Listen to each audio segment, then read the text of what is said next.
un truc. Chemisé. Chemiser des chemises des darons, tu vois. Ils vont dire, mais lui, ce design, il fait du hip-hop. Ouais. Le padré.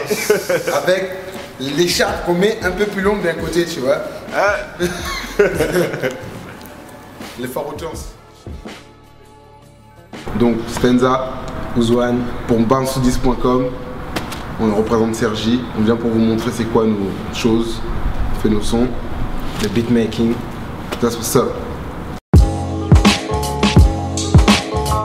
Donc, Ouzouane, Stenza, on est frères, on est beatmaker, je suis rappeur. Beatmaker. Voilà, simplement. Moi j'ai 23 ans, donc on vient de Cergy, tous les deux. Voilà, moi j'ai 28 ans. Voilà, originaire de Cergy comme mon frère le disait, avec une grande mouvance en fait par rapport au hip-hop. Il y a beaucoup de personnes qui font du son à Cergy, même si ça sort pas. Et donc voilà, nous on fait partie de toute cette génération en fait de personnes qui font du son un peu de leur côté, mais qui essaient de propager ça le maximum. Donc tout d'abord en fait, ça fait combien de temps qu'on fait du son? Ça fait une dizaine d'années qu'on fait du son. Même si on n'a pas le même âge. Voilà. Donc moi j'ai commencé sur Musique 2000 pour tout dire. Donc il y a un logiciel qui est plus un jeu à la base que PlayStation avait sorti à la base sur la PlayStation 1. Et fonctionnait sur PlayStation 1 et puis ensuite on a pu faire la même chose sur PC. Parce que là, on a trouvé la version justement sur PC, donc on est passé sur ça. Parce que les cartes mémoire de 8 mégas, ça suffisait pas pour mettre des samples. Voilà. Donc on a fait nos sons en fait en sample dessus. On a eu nos techniques en fait, c'était dans la même époque où on kiffait déjà les beat rock, les premiers, tous ces sons là. Et puis finalement, voilà, MOP c'était la claque à l'époque. Et du coup en fait, voilà, c'est le sample qui nous a fait commencer. Ouzouane, il était déjà un peu plus vers de la compo à l'époque. Voilà. Moi j'avais peur du sample à l'époque. Je me disais sampler un truc qui est super joli déjà à la base. Comment tu peux venir le retravailler et avoir un truc finalement. Moi je comprenais pas, j'avais pas encore bien compris le concept tout simplement. Et il était plus jeune donc forcément, voilà, c'était quel âge? J'avais 12 ans. Si tu fais 23 ans, j'avais 12-13 ans. Voilà. Donc moi j'avais déjà plus de 15 ans, j'avais 16 ans, tout ça, j'étais déjà au lycée, j'avais des potes avec qui on écoutait des sons. Finalement, dans notre trip, on a pu développer tout ça parce qu'on écoutait du son depuis en fait. Ouais. Il y avait des influences qu'on avait, on savait même pas qui étaient les beatmakers des sons. C'est clair. JD c'était peut-être le pire. C'était le pire, on écoutait des sons de JD avant même de savoir dire. On entend les mecs, parce qu'on connaît ce délire de gens qui disent qu'on est JD depuis qu'ils ont 5 ans, arrêtez. Non, c'est pas vrai. Arrêtez, on écoutait des sons, on savait pas que c'était JD. Finalement, on a découvert comme beaucoup de personnes à partir des Welcome to Detroit et tout ça. Et les sons de Frank and Dang, voilà, Pay Them Close Off, on a compris quoi. Ça nous a rendu fou, c'était chaud, donc voilà, du coup, ça nous a mis dedans, Primo évidemment, on savait, à l'époque où chaque bon album avait une prod de Primo au moins, c'est fini maintenant, bon c'est dommage quoi, bon, c'est le mec underground, donc du coup voilà, du coup on a peaufiné notre truc, on n'a pas eu la prétention de sortir des sons avec des personnes dès le début. Scène locale, il y avait des personnes sur Cergy, voilà, les mecs de la place du marché, tout ça là, qui nous demandaient des sons. Et puis aussi on faisait vraiment notre truc de notre côté pour le kiff, parce qu'on aimait ça quoi. Voilà, c'était vraiment réussir à faire, sortir un truc qu'on connaît, qu'on écoute tout le temps, et vraiment à notre sauce quoi. Moi j'ai rappé déjà à l'époque, donc à la base pourquoi j'ai fait des instrus, c'était pour ça, c'était pas pour une autre raison que ça. Je vais pas rapper sur des phases B, j'ai dit je vais faire des instrus, c'était très nul au début, faut avouer. J'ai pas voulu faire écouter mes sons, il y a quelques-uns, dédicaces à Prestige, dédicaces à Stretch et Oxen, ils ont écouté mes sons depuis le début, ils savent qu'est-ce que c'était. Des sons que j'appelais drôlerie moi-même, ça s'appelait comme ça les sons. Donc voilà, c'est des farces, des sons, voilà, Prestige il se rappelle très bien de ce que c'est, donc on allait chez lui comme ça, il était là, on enregistrait des sons sur ses MD. L'époque des MD, ça a disparu. Et voilà, on écoutait des sons, on rappait ça là-bas, et puis ça s'est vraiment fini au fur et à mesure. Donc voilà. On a fait des beatmakers contest, chacun respectivement. Ça nous a permis de peaufiner notre truc. On a rencontré des personnes qui étaient intéressées et curieuses de savoir comment on a fait pour faire du son tel qu'on le faisait avec nos logiciels seulement, une souris et un clavier AZERTY comme monsieur et madame tout le monde. Voilà. Donc à un moment, la réflexion s'est dit on va faire un concept qui est Flystands donc Studio. Flystands Studio, c'est quoi? C'est une structure qui propose de faire des enregistrements d'artistes, c'était ça à la base. Et on avait rajouté comme compétence autre de faire des cours de beatmaking. C'est finalement cette discipline-là qui a intéressé plus les gens. Donc c'est sur ça qu'on se concentre aujourd'hui. Et du coup, via Flystands, on propose non seulement en fait des cours de beatmaking, en parallèle évidemment des enregistrements, mais aussi des productions sur mesure. Donc ça, c'est un peu l'héritage des Beatmaker Contest. Voilà. Et puis, on se propose aussi de faire des arrangements, de faire aussi du conseil sur la façon de faire du son, mais pour tout type d'artiste. Donc, on n'a pas la prétention en fait d'être des gens qui ont un grand CV, mais avec notre connaissance des sons et notre sens de la débrouillardise, on est capable en fait d'orienter les gens dans la bonne direction pour leur projet, pour leur image artistique, pour l'univers qu'ils veulent se forger aussi artistiquement.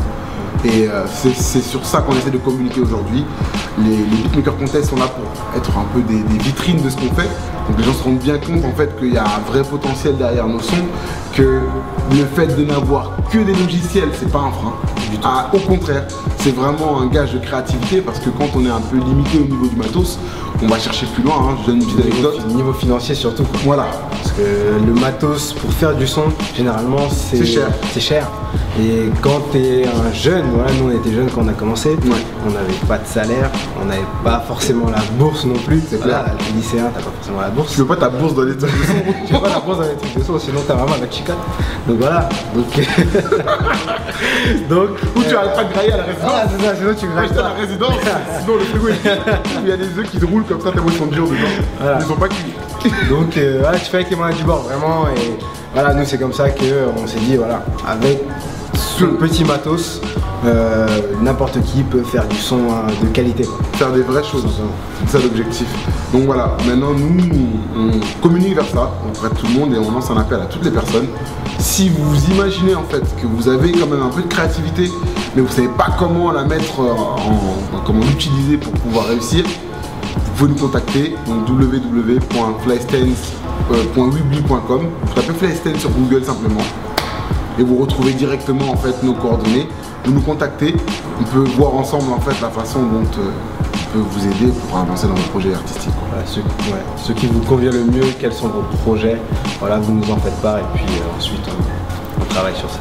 Ouais.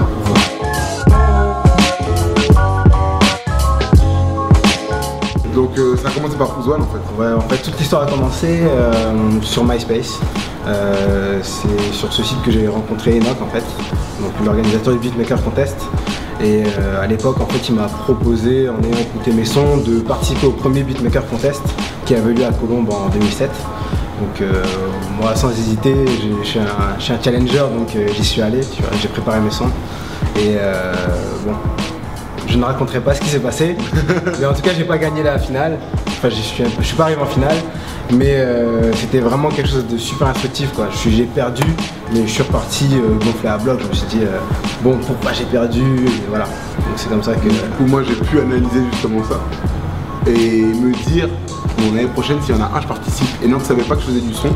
Il a vu en fait un petit peu ma couleur, il m'a inscrit à cette édition-là en écoutant mes sons. Et cette édition-là, donc j'ai eu la chance de la gagner. La chance, en tout cas le talent peut-être, parce que c'est comme ça qu'on m'a dit justement que mes sons avaient été perçus. J'étais très content parce que c'était l'occasion de faire écouter mes sons à beaucoup de monde. Il y a eu des très bons retours, vu comment le contest c'était, vraiment je vous propose d'aller voir les vidéos sur YouTube, vous allez voir comment c'était. Et donc voilà, très bon retour, très bonne expérience. J'ai gagné contre une beatmaker, c'est plutôt rare en plus, qui s'appelle Chloé, qui a mis des très bons sons, mais voilà, apparemment mes sons ont fait plus mouche au niveau du jury, donc ça m'a permis de le gagner. Suite à cette victoire, j'ai pu participer à la finale du Beatmaker Contest, parce que en fait, suite à mon Beatmaker Contest, et à celui qui avait eu juste avant, de Pouzouane, il y a eu 6 beatmakers qui ont été sélectionnés, en plus dans d'autres villes, Tourcoing, Lille, Valenciennes, Nantes et Rennes. Voilà, c'est ça, voilà. Je crois que voilà, il me semblait que c'était ça. C'est plutôt Rennes en fait, et puis plusieurs personnes de Rennes, et beaucoup de personnes de Paris.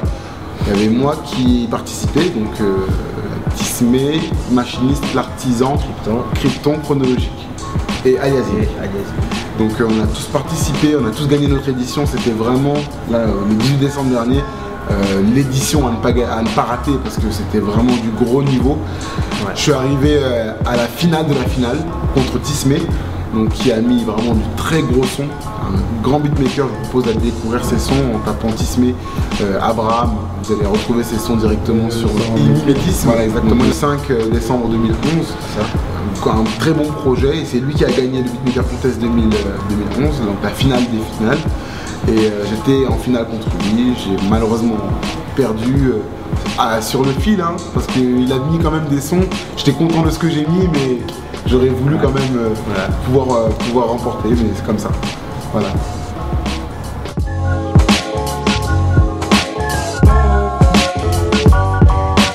Donc après le Beatmaker Contest justement, j'ai pris de l'expérience et avec Enoch, IMO et Nessie, donc des rappeurs de Roy Malmaison, on a fait le projet Inoxydable. Donc projet sorti en 2010, avril 2010, donc qui contient 14 titres, dont la moitié produit par moi et l'autre partie par Enoch. Donc projet bien complet qui représente bien nos univers. Finalement on s'est retrouvés sur ce projet parce qu'on partage le même délire finalement. Et donc un projet super complet que vous pouvez découvrir sur internet. Vous tapez IMO Nessie sur Google, vous trouverez aussi. Et il y a pas mal de clips aussi qui tournent, que vous avez sûrement vu, Prends ton temps, qui tournent sur O5, qui tournent sur B-Black.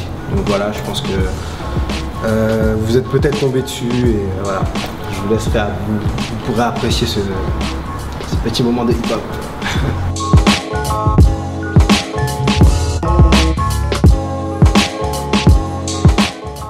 Pour 2012, moi en fait c'est un projet qui me tient à cœur depuis très longtemps. On est un petit peu pointilleux sur ce projet avec mon acolyte Arken, donc un MC que je connais depuis très longtemps maintenant, avec qui on avait bossé sur le premier projet où j'ai mis une instru. C'était le projet Juste Nous, donc, volume 1. Donc grand projet que c'était quand même mon kiff moi parce que j'ai pu mettre mes premières instrus dessus, donc c'est quelque chose, et c'est avec lui que j'ai travaillé le premier en fait sur les projets Arken. On va sortir, si Dieu veut, un projet du nom de Carte Blanche en tant que groupe cette année, avec plusieurs séries de 5 titres qu'on aimerait faire découvrir aux auditeurs qui kiffent mes instrus, mon style de rap aussi, parce que je rappe aussi dedans, et le rap aussi de Arken, et quelques prods de Ouzouane qui on va saupoudrer dans le projet, quoi. Donc voilà, Arken, Stenza, Carte Blanche, donc le volume 1 Love is Free va sortir dans très peu de temps. Surveillez un petit peu les réseaux sociaux, on va essayer de communiquer dessus. Ce sera un projet qui sera en téléchargement gratuit, ce qui n'est pas le cas d'Inoxydable, je tiens à le préciser, qui était un projet payant, mais voilà, ça mérite de mettre quand même 5 bucks parce que c'était ça à l'époque. Voilà, dessus, et donc voilà, nous on met le projet gratuit pour se faire connaître, pour que les gens puissent avoir envie de découvrir notre univers, et donc voilà. Et pour moi, 2012, donc très prochainement, on va sortir un maxi de 6 titres avec IMO Nessie encore une fois, donc encore accompagné d'Enoch, donc à la réalisation des clips et au beatmaking également. Et donc voilà, on précisera un petit peu la date de sortie sur internet comme d'habitude. Et voilà.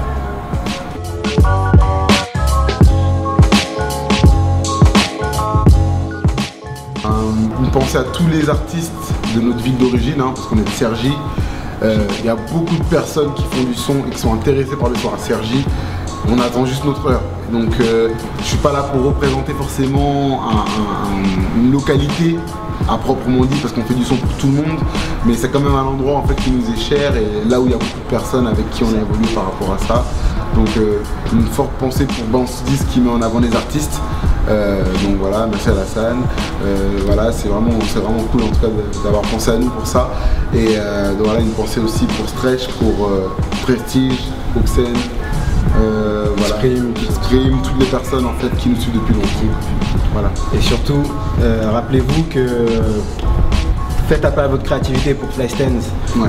Si vous avez la sensibilité pour le son, et que vous pensez que vous pouvez faire des beats, lancez-vous, n'hésitez pas à nous contacter et nous voilà, on essaiera en tout cas de vous donner en fait les armes pour pouvoir faire vos propres projets, vraiment de A à Z. Et on serait vraiment ravis en tout cas de vous mettre le pied à l'étrier. Exactement. Voilà, donc Flystands Studio Mobile, Stanza House One pour Band 10. Yeah.